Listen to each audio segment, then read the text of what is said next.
Hey everybody, welcome to this week's podcast. Glad you took a couple of minutes. This week I want to discuss the pros and the cons of landscaping your yard or creating a landscape project and doing it over phases through a period of time, whether set time or unknown time. I want to talk about the things to do first, things to avoid, and precautions to take so the end results is what you envisioned. So again, I'm glad you're here. Let's get started. Hey guys, just a brief break in this week's podcast here and an invitation for you to go over to youryardcoach.com and check out the products and services that we offer there. For most people, DIY landscaping on a medium to larger level can be very, very intimidating. And the book and the course and some of the checklists that we do offer really streamline the process and bolster a DIYer's confidence. So I invite you to go over there, check it out, and if you have any questions, you can always email me at youryardcoach@gmail.com. Now, let's get back to the podcast. Hey, welcome back.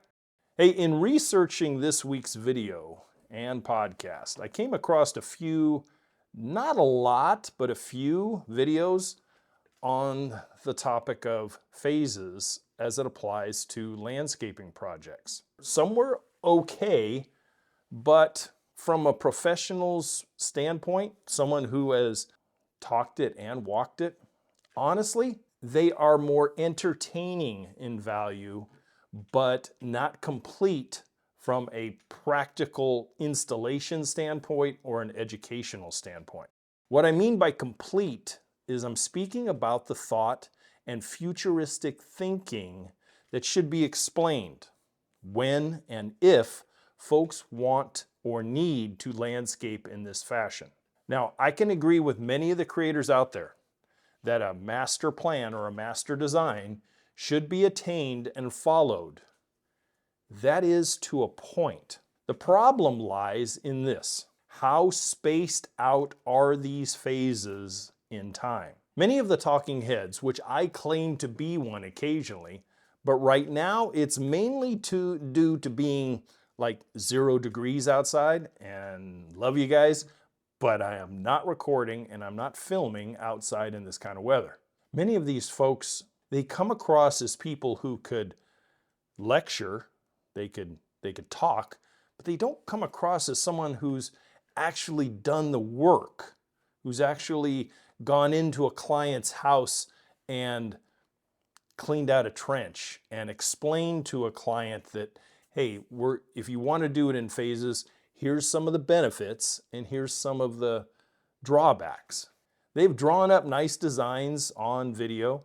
They may have sat in classrooms learning. They have pulled up B-roll from everywhere for their videos, but never address a really key element throughout all this.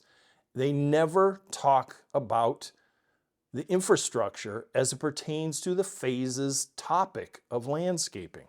I think that is super, super important, especially for a DIY landscaper or homeowner to know. Don't you think? You cannot send folks out there with a design in hand, whether hand-drawn by themselves or paid hundreds of dollars for someone to do it, and let them have at it without complete and detailed instructions and steps to take. Those things, those completedness things, and to hell with you people who think that, I run too long or I talk too much, because if I don't cover this stuff, then if you go out and follow everyone's lead and you end up getting stuck in phase 2 because of something you didn't do in phase 1, that's when I get vindicated. I'm just trying to be complete here. So I didn't find a lot of this coming up anywhere. Personally, and I'm speaking from a personal and professional aspect, I do not care for phases in landscaping projects. And I will tell you why. There is too much. From a professional standpoint, there is too much start and stop. And usually folks get a change of mind and different ideas as time marches on. They really do. If in 2025 you want to take on phase one, whatever that might be, when is the next phase going to be initiated? And despite the plan they have in hand, their tastes, their ideas, availability, and other stuff may have changed. You know, phase one may be this March, but phase two, depending on the size of the deemed phase two, may be months, if not years down the road, depending on resources and phase of life and capabilities and all the things that come to bear on landscaping projects. I have seen countless times people's needs and their wants change. They evolve into a whole nother phase of life. God forbid they suffer an illness or a physical setback and cannot complete the all-important phases after phase one, if they get through phase one. From the fiscal responsibility perspective, phases are a kick in the gut as well. You know, just look at things. What cost $100 today will be $160 or more in 3 years, depending on what that item is, of course. So in phase one, you do area A. On a DIY scale, it costs you $1,800 to rip out and make over that area A to your satisfaction. And you pull it off. You do. Then 2 years later, you have saved up your resources, or you got a little money, or whatever, you won the lottery, I don't know. But 2 years later, you tackle area B, about the same size and scale, with many of the same elements that need to go in according to your design and plan. Now that costs $2,500, and so on.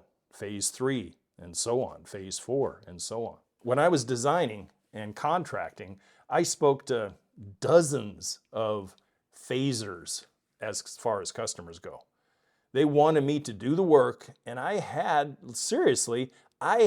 to either decline the job or make a monumental effort to educate them on the cost and certainly the inconvenience factor built into phases of a landscape project. Here's what I used to hear. We want to do the front yard this year and then the backyard 2 years from now. Listen to that statement a second. Front yard now, then the backyard in 2 years. Okay? I can do that, sort of, but why? Why can I take on that two-phase operation or project, but I wouldn't want to take on a three-phase or a four-phase project? Because phase one is complete in the overhaul of the entire front yard, not a portion or a piece. It would be easy for me to show up with all my gear and equipment and do all the demo, go through all my steps that I outline in that 15-step DIY checklist, go through all my steps, and I have completed the project all at once for them. I take them from a neighborhood zero to a neighborhood hero, I really do.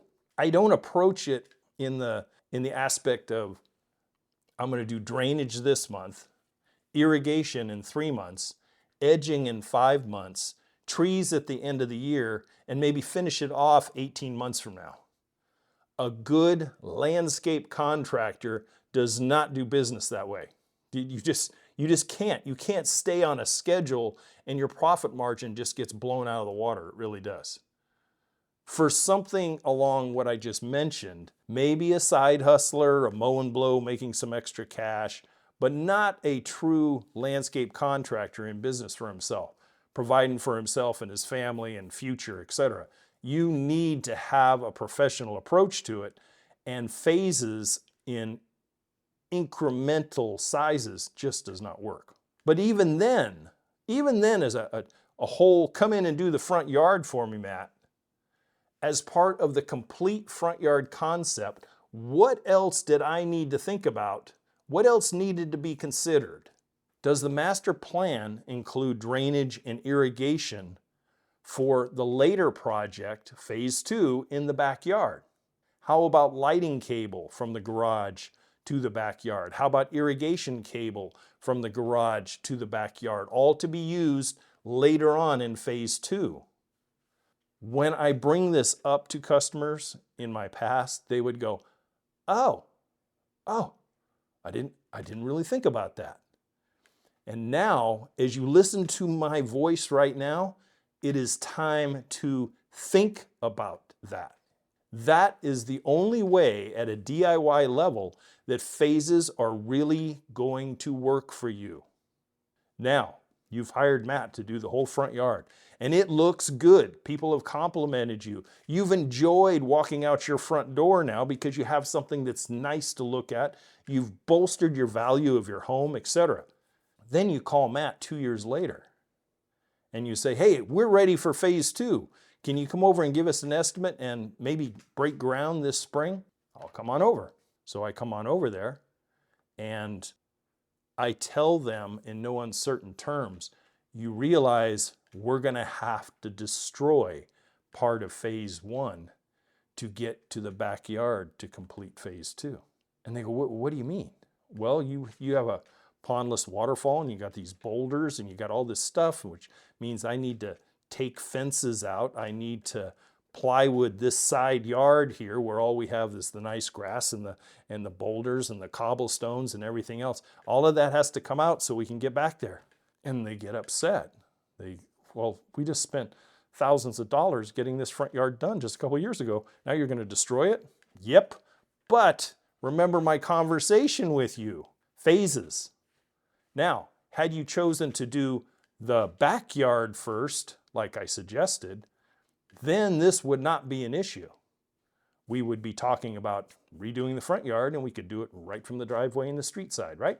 With all of that being said thus far, let's put a positive spin on this, okay? Let's put some positives of phases in landscaping projects, in my opinion, as few as there are. So number 1, budgeting. Budgeting is easier to keep in bounds if money is really tight. And obviously, depending on how big a projects each phase does, at least if you have $50,000 worth of landscape renovation you want to do, but you can only afford 5, and that's going to get you this micro amount of improvement, then at least you can budget that at that point. Number 2, working time is reduced if you're doing it in phases. So weekends, weekend warriors, like last week's podcast, weekends can kind of keep up with the project phase. You can do whatever you can do on a Saturday and Sunday before you have to go back to your 9 to 5. You keep it small and keep it kind of under control rather than looking at this vast backyard maybe that you have and you look at Saturday and Sunday for the next 6 months maybe to do it. So you keep the project small and you can keep it under control. Number 3, skills. Maybe your skills are not at a professional level and skills can kind of grow with each project phase. And that's really important because depending on what phase 1 is, newbies, hey, unite because your skills can grow with that. Number 4, just along the line of skills too, tools to aid in the project expansion can be acquired over time. If phase 1 requires a half a dozen tools to do the job right, but you only have 2, you may have to go out and acquire 2 more, and then maybe 2 more, and then maybe your first electrical power tool or whatever it might be. You can kind of grow through this landscape phases tools-wise, so the job kind of is, I wouldn't necessarily say easier, but more predictable in its outcome because you have the right tools to do it. Number 5, changes can be made to the greenscape portion if your tastes or ideas change. But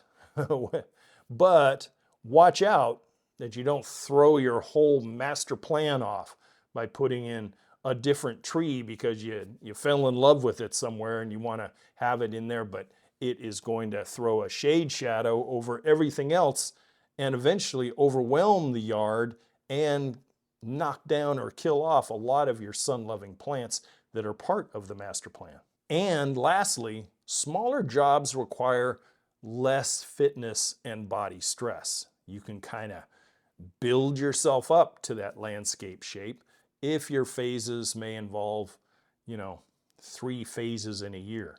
It's not going to do a whole lot if you have 3 phases over 3 years and you don't do anything in between to keep yourself in shape. So smaller jobs, a demo for a Saturday morning, and soil prep or dump run or whatever it might be Saturday afternoon, and then you're kind of knocking the last part of it out on Sunday.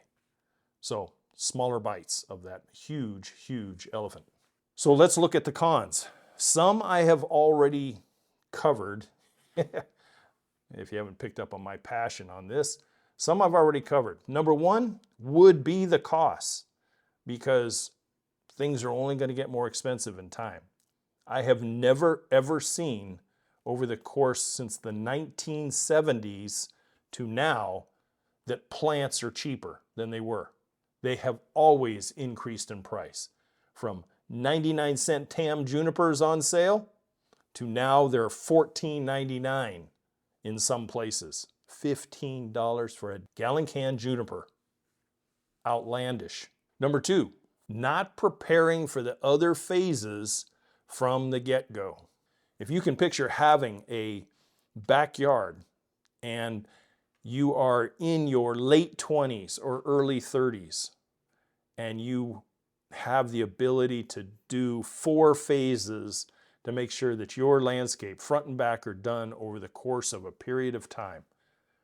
If you do not throw the infrastructure in for those phases down the road, then you're going to have to come back in and tear up part of the first phase in order to extend or to actually install what's going to be needed.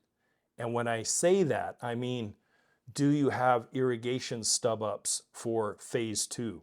Do you have electrical stub-ups for phase 2? All of this underground and marked, and photo on your phone, and maybe measurements from the fence and the patio so you can triangulate it 4 years from now when you get back to that phase, and know that you can just go 8 inches underground or 12 inches underground, and there's your infrastructure. Your drainage lines, is phase 2, 3, and 4 going to require drainage off of a shed or a garage or whatever it might be? Do you have drainage stubs that are capped and capable of being reopened and connected so that you're ready to go? Number 3, tastes. Seen it a million times. Tastes are often influenced by a number of things. One, your phase of life. What you think is neat and in vogue and functional for yourself in your late 20s, when you're 35, chances are your tastes are going to change again. Probably dictated by where life is and what life comes to bear on you then. Very, very important to understand. Just because you have a master plan when you're 27, you could look at that master plan when you're 32 and go, nah, this just doesn't do it for me now. Guarantee you, I have seen this. You have seen how people's tastes. Do you drive the same car as you did when you were 18? Or do you have something different, modern, more in vogue, more in tune to where you're at in life? Same thing. So, how about this one? Number 4, you freaking move. You move and leave the home sale in kind of an unfinished condition. You have this portion of the backyard where it looks like you went in and did something, and then the rest of it, it's kind of like a wasteland. It's just not, there's nothing done to it. And a buyer and your real estate agent and the buyer's real estate agent is going to go, looks like they started and didn't finish. I wonder how else this property is as far as something started and never finished. But if you walk into a backyard where it's done from fence line to fence line, whether it be new or a couple years old or whatever, people are going, oh, I can see myself out here. Hey, the kids, the dog, my mom, whatever, will love this back here. So a finished product should you decide to move on. Number 5, and I have seen this one a whole lot in my career, motivation wanes. And other phases never materialize because of that. It's basically an incomplete look again. But your motivation wanes because maybe you're in a different place as far as marriage. Maybe you're in a different place as far as vocation, and you just don't freaking have the time. But maybe you have the money now. Maybe resources, the checkbook's a little deeper, and it's time to push that next phase through a professional and get the thing done once and for all. Number 6, and I mentioned it, you have to destroy part of earlier phases in order to get the next phase done. So you have to do the infrastructure ahead of time. I cannot say that enough in this podcast. Got to remember, man, when you put that valve assembly in and phase 1 takes 2 valves, put in 6 right then and there. Put in 6. Trench out to other areas and stub it up. And while those trenches are open, you can throw in gray line, electrical conduit. You can do all kinds of things while the ground is opened up. Very, very important. You don't want to have to go back through and destroy what you just got through doing not too earlier in life. Number 7, a final one, life gets in the freaking way. And nobody can truly predict the future that close or a medium range down from the present. You understand what I'm saying? I don't mean to bring up a bad subject. And God bless all those people that are having to go through what they have gone through in Southern California this January in 2025. Can you imagine the Smiths down there? And, here they are. They're all happy about the new year. They saved up some money. They're going to do phase 2. And then those fires come in and just decimate everything. So much for phase 2. That's life getting in the way. And that I would think by then that a landscape project is probably the last freaking thing on your mind. I really do. So, to summarize, if you can, if resources and time allow, try to accomplish the largest phase at one time that you possibly can. You want to do it to assure the momentum. Once you get going and that momentum and confidence comes into your skill set, that momentum and the motivation and the present day cost savings are going to serve you very well down the road. And you're going to be glad that you did. Remember, when you're doing a DIY project, it doesn't mean that 100% of it has to be you. You could always call in somebody who wants to make a little extra cash on demo day. Maybe a teenager in the neighborhood. Someone who could drag bushes and shrubs or concrete pieces out to the dumpster or the dump trailer or anything. And you can really get some momentum going. You could do a yard crash. Half a dozen buddies, some family and friends. You just bomb that project, bomb the whole backyard in one day and get it down almost to scorched earth.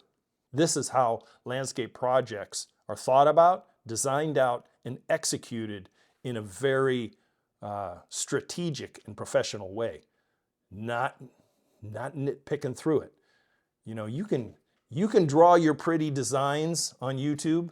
You can have your landscape architect present on camera and how they put in this and they're doing that. And then back here is page 3 and 4, and they never, ever mention what needs to be done for those areas that probably should be underground and ready to go in this initial phase. When budgets are that big for TV and everything else, super, great. But you notice that they never really address, because I've had hundreds of clients fall victim and be drunk under the influence of HGTV and the DIY network. Oh, we want to do this. Great. Okay, here's what you need to do. What? What do you mean? They didn't do that on the television show. So remember the infrastructure. Remember that maybe does your future phases require drainage, irrigation, electrical, hardscape, lighting, and the ability to convert it to the next phase. More valves put in initially. more stubbed out areas back in the future phases, electrical, lighting, hardscape, pathways. To me, bark does not necessarily make a pathway. It's going to break down over the course of a couple years and have to constantly be refreshed. So think about something maybe a little more durable than that. Picture this, if you would. Initially, as a new, younger homeowner, and probably new parents or parents-to-be soon, maybe a play area is needed for the oldest one who's 2 toddling around now and then bun in the oven that's going to need a play area here in a year. Maybe you can introduce a play area in the backyard for the kids as a phase of the landscape. Then after they're up and running, and when I say that, mid to late grade school years, you can convert that area maybe to a garden area because you've changed and now you want to grow some of your own stuff because you're tired of the crap produce that is in the retail grocery stores. Then later, maybe as the kids are in high school or beyond, maybe it's time for a nice hot tub relaxation retreat area out there. And now with older bones, more years on the odometer, it's nice to go out there and relax with mom or with pop or whatever. You get out there and relax, a glass of wine, de-stress after the end of your long careers. I wonder if you don't want a hot tub, maybe just a tree-covered, shady hammock area that could be used. Now that the trees are larger, or you can put in some 6x6 posts and string up a hammock, whatever you can do, and you consider the long-term use of that particular area of the landscape. So, way back in phase 1, when you needed it as a play area, maybe you needed some water there. One of the first houses that I ever owned, I plumbed up the play area with a little water faucet for the kids so they could drink out of the water faucet. And they did for many years. Now, did that play area ever convert to something more because it was going to be a garden for me? No, I sold the house. But I sold it with an intact play area that was enclosed with, 2x12 and 2x10 caps and everything, and it was finished. It was useful. So think about that. Converting one area over the course of parental years and empty nest years becomes a much more easier transition instead of 15 years later you're going, what the hell should we do with that corner back there? I mean, we still got the kids' old play area. Okay. So can phases be used? Yes. Are they the best approach? Not in my humble opinion, no. Do professionals like them? Like we've discussed, sometimes, but usually not in small bits and pieces.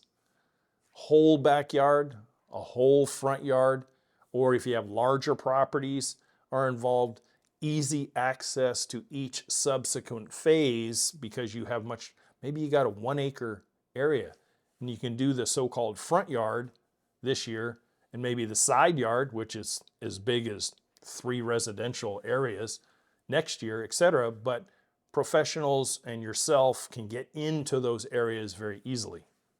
So do you need future you to tell present you to put advanced elements in now to serve future you later? Yeah, you do.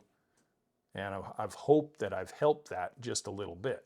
I mean, look how costs have risen just over the past 4 years. The cost of lumber back in the COVID days, and it's creeping up again. Plants that have doubled and tripled in price. PVC pipe, PVC glue. The cost of labor, fuels, all contribute to taking a bigger bite out of your wallet every time you return to that phases school of thought. Not to mention the growth rate and maturity appearance over the course of time, and how phase 1 is 2 years older or more ahead of phase 2 and 3. Kind of a weird look if they butt up against each other and not divided by a fence or something. Kind of a weird look to say the least. If you can save both time and money and start and complete a project in one fell swoop, it will certainly benefit you in the long run. It really, really will. I hope this sheds a little light on a project you might be considering now or in the near future. It is hard to watch folks on YouTube and elsewhere who talk but have never worked through a construction process from designing to completion. It's nice to show all the pretties. It's nice to show what could be. But could it be if some things are not thought through initially? You know, putting stuff down on paper and making it look pretty is only a fraction, less than 25% of the overall process. It is definitely a necessary element to a successful landscape project. It's a good roadmap, but the roadmap there, unless it is in instructions written out or told to a client, all you've given them is kind of a pretty picture. And they can fawn over it and ooh and ah, and oh my gosh, this would be so pretty. Okay, but as a designer, as a contractor, you have to take that extra step or two and inform them that if they want to go down this phases boulevard, here are the things that you need to do in place ahead of time. There's just a lot more to it than saying the word phases, isn't there? Then assuming the average Jane and John homeowner figures all the rest out on their own. And again, pretty pictures on a computer screen does not complete a landscape project. That's what I got for you this week. If I can be of any help, please email me, or you can always check out the website where there's some great educational products, including yours truly for hourly rates. And I would very much appreciate your business. I hope you got something from this, and as always, to your guys' landscape success, until next week, bye for now.